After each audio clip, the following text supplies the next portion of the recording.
السلام عليكم ورحمة الله وبركاته. ما أنت تاريخ تاي سجارك بيش صدحات لما تكون يا سجاري تمنكا وعن هالكم كسر دوين الناس كريم نور عبد الله وأهم الكيلي هيدا لاستماد اللفطة ما ملك السوبر لان إنه حتى كسي بحيوان دولة كتير وحعضين يسقوا أهم الكيلي لفطة أيوم ما أنت وحيلت شوقة تارس كيجي وأنا كسر دويي حفلة ما أنت يسقانو قبلني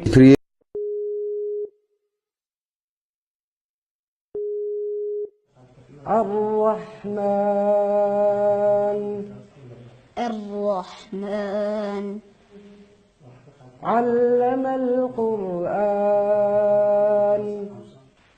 علم القرآن خلق الإنسان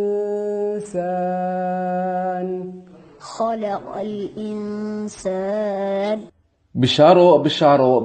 macadka imaamu naafid waxa uu qur-aanka kariimka kugu baraya hab casri ah oo online ah adiga oo jooga hoygaaga iyo goobtaada shaqo bulshoy haddii barashada qur-aanka loo geli jiray safar hadda waxaad ku baranaysaa qur-aanka iyo culumta islaamka adiga oo jooga hoygaaga ama goobtaada shaqo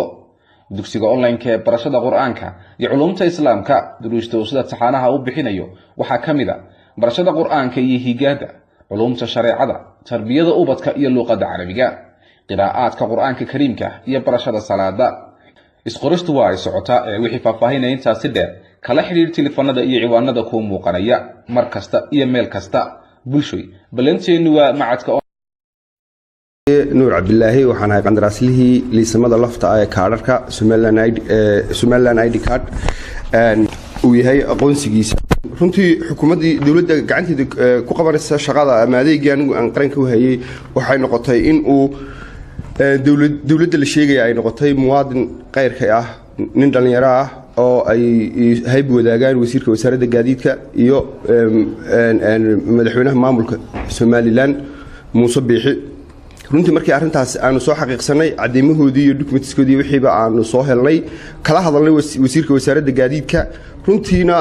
uu si bareer ah uga bareeray waxay noqotay inaanu mataqaanaa arinta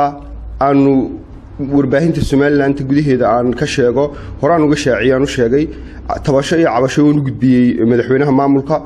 uu ka garaabi waayay ka bacdina ballanqaadka aan warbaahinta hore uga sheegay inaan mataqaanaa tabashada iyo cabashada beeshayda ama deegaankayga iyo jabhadda caare tabashada faraha badan iyo cadaalad darrada ay dalka uga talaabeen ka garaabi doono runtii waan ka garaabaya waana ka tigi waana ka baxay maanta generaalku waa kan uu soo dhaweeyay garabkiisan taaganahay garabkii uu taagan yahay waxaan warbaahinta aan halkan ka sheegayaa inaanay wadankaas ay tahay reer maamulaya maamulkaas dhan inuu yahay reer maamulaya taasna anagu yeelimayno aqbalina mayno waanu ka dhidhiidheynaa waanu ka talownay waanu ka tagnay haddii ay ka tigi weydo beesha anigu aan ka soo jeedo deegaanka aan ka soo jeedo naanays baa uga baxday xilliga ololaha doorashada oo waxa lagu naanaysaa ama naanays soo baxday ka raacday jeegaan raac baleeda beesha anigu ka soo jeeday Xaaj Saalax hadiyado ay tahay hadana aniga iyo nin kale oo dhalinyaro ah oo isaguna qandaraasla 9 milyan dalka qandaraas 9 milyan dalka keenay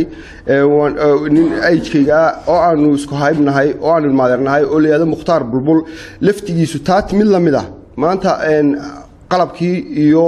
kambaniyadii uu dalka keenay uu 9 milyan ku maalgeliyay waa bacadyaal dekada berbere yaalaan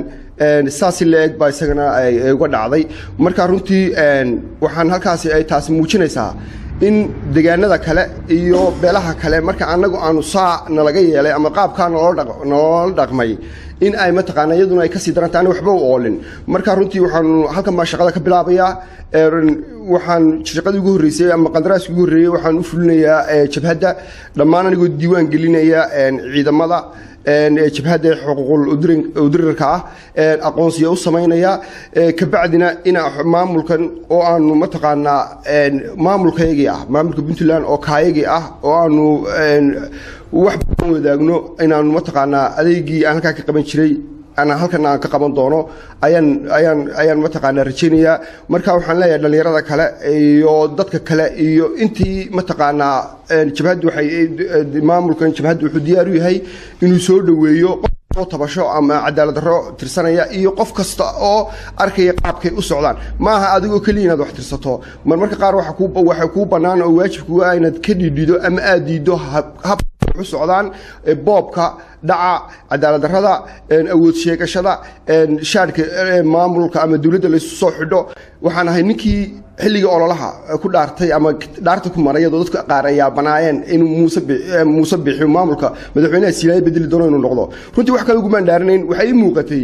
boobka iyo ku shubashada iyo dhaca inuu sameyn doono tallaabooyinka noocaas ay qorshe aragtideeda gaarka ah iyo aqoontooda ay tusisay maantana waxaan ku dhaaranayaa oo aan hubaa saawidkayga u hubaa golahaaga wasiirada iyo xukuumaddaada iyo adigu aad hormoodka u tahay inuu dalku gacantaada ku burburo